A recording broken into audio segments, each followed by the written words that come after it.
আসসালামু আলাইকুম আমার প্রিয় ভিউয়ার্স, মাহিস কিচেনে আরও একটা দারুণ রেসিপি দেখার জন্য সবাইকে আমন্ত্রণ জানাচ্ছি। আজকে আমি আলাদাভাবে ছোলার ডাল সেদ্ধ করার ঝামেলা ছাড়াই ঝরঝরে খিচুড়ি রান্না করে দেখাবো।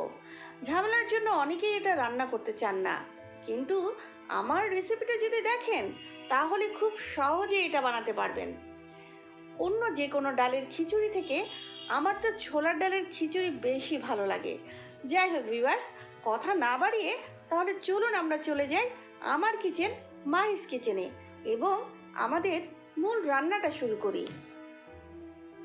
প্রথমে যে হাঁড়িতে আমি খিচুড়ি বসাবো সে হাঁড়িতে একে একে নিয়ে নিচ্ছি 1/3 কাপ পরিমাণ পেঁয়াজ কুচি, 1 চা চামচ রসুন বাটা, 1 চা চামচ আদা বাটা, 1 চা চামচ জিরা গুঁড়া, 1 চা চামচ ধনিয়া গুঁড়া, 1/4 চা চামচ হলুদ গুঁড়া, স্বাদ মতো লবণ, আর নিয়ে নিচ্ছি 1/4 চা চামচ গরম মশলা গুঁড়া।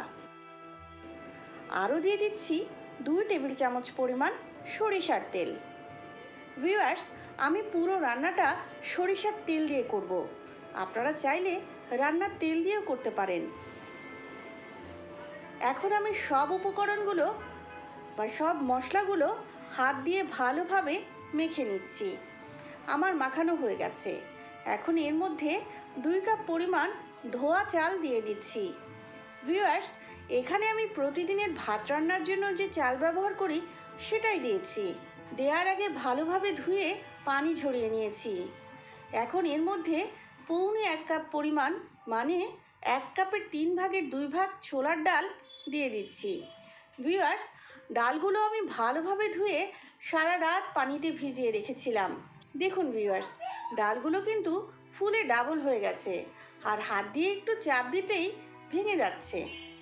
এই খিচুড়ি রান্নার জন্য অবশ্যই ডাল সারা রাত অথবা 7 ঘন্টা ভিজিয়ে রাখতে হবে, না হলে ডাল ঠিকমতো সিদ্ধ হবে না।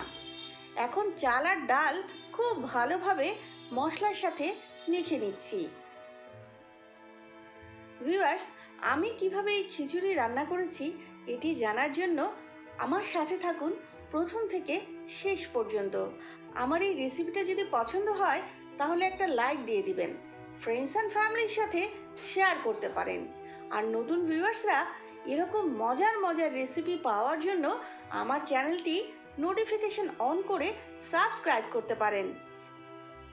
আমার সব উপকরণগুলো মেশানো হয়ে গেছে। ভিউয়ার্স, এখন আমি যে হাত দিয়ে মাখিয়েছি সে হাত ধুয়ে 4.5 কাপ পানি দিয়ে হাত দিয়ে এভাবে ভালোভাবে মিশিয়ে নিচ্ছি।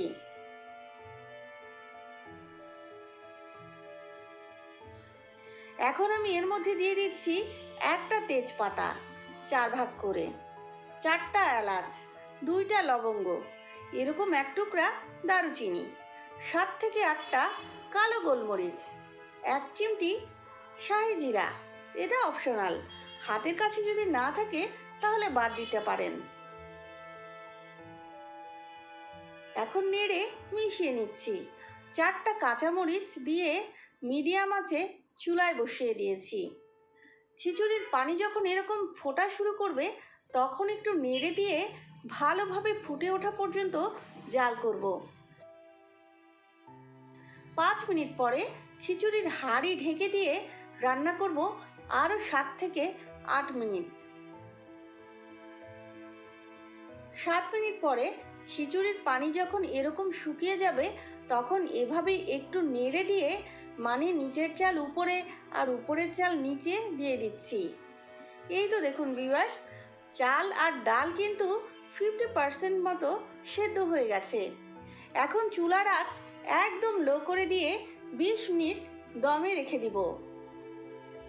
ফিরে এলাম 20 মিনিট পরে। আমার খিচুড়ি একদম রেডি।